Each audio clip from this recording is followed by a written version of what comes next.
भारत में कोरोना महामारी की वजह से बेरोजगारी बढ़ी है। सरकारी आंकड़े बताते हैं कि महामारी के दौरान शहरों में लोग ज्यादा बेरोजगार हुए।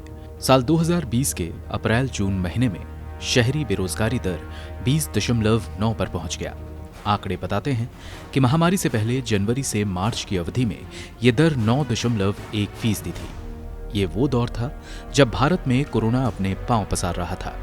इसी को रोकने के लिए किए गए दुनिया के सबसे सख्त लॉकडाउन से देश में बेरोजगारी का संकट और ज्यादा गहरा गया। पीरियोडिक लेबर फोर्स सर्वे की रिपोर्ट के मुताबिक 2020 के जनवरी-मार्च महीने से अप्रैल-जून 2020 के बीच बेरोजगारी दर में 11.8% का इजाफा हुआ। इसी दौरान देश में सबसे सख्त लॉकडाउन लगा दिया गया, जिससे देश की अर्थव्यवस्था पर खासा असर पड़ा। इस दौरान बड़ी संख्या में लोगों को टूरिज्म समेत कई सेवा क्षेत्रों में नौकरियों से हाथ धोना पड़ा। माना जाता है कि भारत में वो शख्स बेरोजगार की श्रेणी में आता है जो काम के लिए उपलब्ध होने के बावजूद उसके पास हफ्ते में 1 घंटे का भी काम ना हो। महाराष्ट्र में अप्रैल-जून की तिमाही में शहरी बेरोजगारी सबसे ज्यादा थी। यहाँ तिमाही में बेरोजगारी दर 35.6% थी। इसके बाद झारखंड बेरोजगारी में सबसे आगे रहा, जहां बेरोजगारी दर 32% और तीसरे नंबर पर मध्य प्रदेश रहा, जहां ये दर 28.9% थी। इस तिमाही में सभी राज्यों में बेरोजगारी दर डबल डिजिट में ही रही। पीएलएफएस को राष्ट्रीय सांख्यिकी आयोग ने साल 2017 में शुरू किया था, जो देश में रोजगार और बेरोजगारी से जुड़े आंकड़े जारी करता है। पीएलएफएस हर 3 महीने में ये डेटा जारी करता है। सर्वे के मुताबिक भारत में सभी उम्र के लोगों के बीच बेरोजगारी दर जनवरी-मार्च की तिमाही में 9.1% थी। आंकड़े देखें तो महिलाएं ज्यादा बेरोजगारी का शिकार हुईं।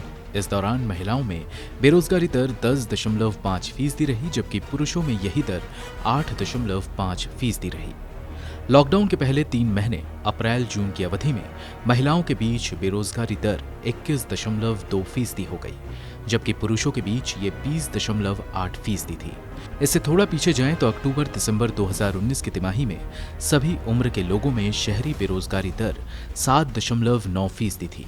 इसी साल जुलाई-सितंबर की तिमाही में बेरोजगारी दर 8.4% और अप्रैल-जून की तिमाही में ये दर 8.9% थी। सर्वे बताता है कि अप्रैल-जून 2020 की तिमाही में श्रम बल में भागीदारी की दर 35.9% हो गई, जबकि जनवरी-मार्च की तिमाही में ये दर 37.5% थी। पुरुषों में ये दर जनवरी-मार्च तिमाही में 56.7% और अप्रैल-जून की तिमाही में 56.3% थी। महिलाओं में जून 2020 में श्रम बल में भागीदारी की दर 15.5% दर्ज की गई, जबकि 2019 के जनवरी-मार्च महीने में ये दर 17.3% और अप्रैल-जून 2019 में 15% थी। ब्यूरो रिपोर्ट, गो न्यूज।